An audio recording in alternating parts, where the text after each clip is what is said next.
to go to the next level, to receive the more that God has for you, there's a cost. It says, for everyone to whom much has been given, much will be required. So much will be required. So part of this much is a cost. There's a cost that's required.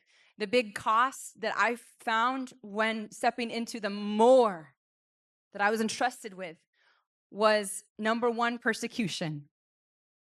And that happens because the enemy is angry at the more that God is doing through you.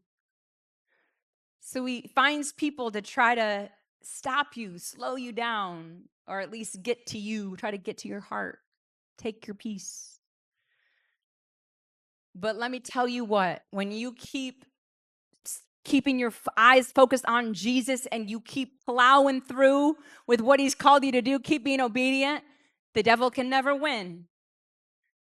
That persecution can never stop the work of God, hinder the work of God. Amen.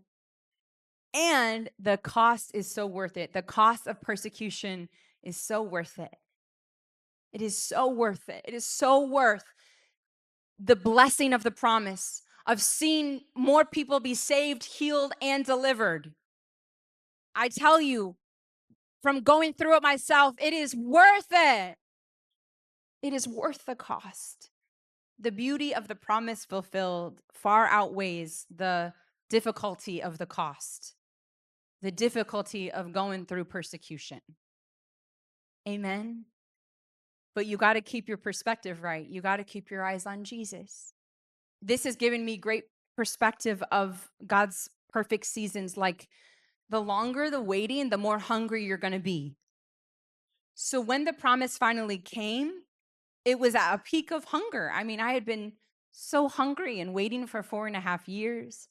And then the promise came, and I was filled with so much joy. And then the persecution came, but I had been waiting for so long for the promise. Nothing was going to take the joy of this promise fulfilled. Not even the most fierce persecution. Amen.